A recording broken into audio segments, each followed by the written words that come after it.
We're joined today by Michael Heiss, US correspondent for Hiddenwires at ISE 2025. Thanks for joining us, Oh, Michael. pleasure to be here, Layla. It's an amazing show. We're fast coming to the end of it, which is crazy. One more day to go. It seems like it's been longer, but lots to see, and I think this was an excellent show. Amazing. Well, we're going to dig into that a little bit more, I Indeed. think. So, I guess opening thoughts really. What do you think of this year's show as an experience compared to previous years?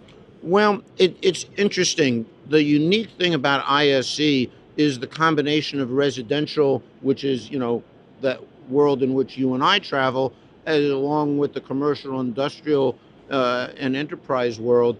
And one of the reasons why this is such a great show is you can cross pollinate and pick things up from one side of the business that you can use in the other. So that's why I really enjoy this show, and I think it's a very, very successful and useful show.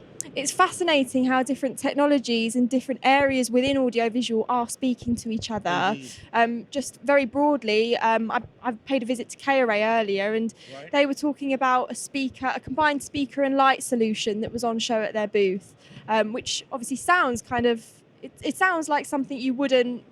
It's a simple solution, but actually something we've not really seen emerge until recent years. I don't think. Or something again that you wouldn't have thought about, or a lot of the stuff that I know I've been writing about in the last year or so about people that are now they work from home during COVID, and now they're being, let's just say, strongly suggested to return to the office. But people are still going to continue to work from home. But that places increased, pressure on people for things to look good, so that the people you're working with don't have to know whether you're in the office or out of the office, or or you're wearing shorts or a tuxedo. It doesn't matter. But some of the solutions that were developed for office things that are very, very applicable to home office. I think there was a lot of that, and maybe the other thing was much more than at CES back in January, or at CEDIA Expo back in Denver. In the area where the CEDIA folk are, there was an enormous amount of audio, much more than we saw at CES this year, which was another reason, why this was really the place to be. Amazing. Well, I feel very lucky to be here as a first timer. IC 2025 feels like it's brimming with potential. It seems very future oriented, lots on the cards, lots of exciting opportunities ahead. Are there any standout products that have caught your attention that you've seen during the show? Not any. I think the way I view this is there wasn't any one single. Oh my goodness, that's amazing, but it's the combination of all of these things: the larger screens, the brighter screens, the different options for audio. Uh, Categorically, as opposed to any one particular brand, the increasing spread of audio over IP, AES 67, and now the control with AES 70 and Dante, which have been commercial products, or large venue products that are now more than just creeping into the home side, but they're beginning to get quite a bit of pickup in the home side. I mean, that's sort of maybe not any one particular product, but I think for certain a trend. Okay, amazing. I guess on that topic, my next question was, what are the emerging trends you're seeing at the show this year?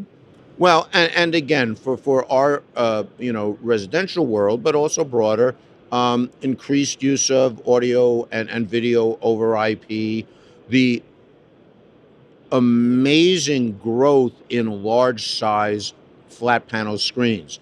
So 75 is the new 65, but 85 is the new 75, and 98 is the new 88, but 115 is the new 98. And it goes on. Well, I think there's a limit. I mean, how do you? But the challenge for the designer, installer, and integrator is, but remember, it has to fit through the door. Now, it is a little known secret that those things do bend in the middle once. and once only, and then you're really in trouble. So that, also shows that there still is a market. You didn't see as much here from the residential side, although some of the vendors did show it for the commercial side. Ultra short throw projectors, or just projectors in general, because there is no one solution for everything, but the trend towards large size flat panel displays, outdoor things we'll be covering in the next couple of issues. That those were product trends rather than a specific product. I get you. Okay, so a lot broader than Well, specific which is good, because then you have a broader choice to convey to your clients and prospects, or if they wanted one particular product, but for whatever reason it just doesn't fit with the budget, or some mechanical or physical thing related to where it has to go, there are other options. And that's always been the benefit of coming to a trade show, is you get to see a much broader perspective. I think broader perspective is a great way to summarize the show. Thank you so much, Michael. It's been My great talking pleasure. about Great your to meet you in thoughts. person finally. Let's do it again next year. Definitely.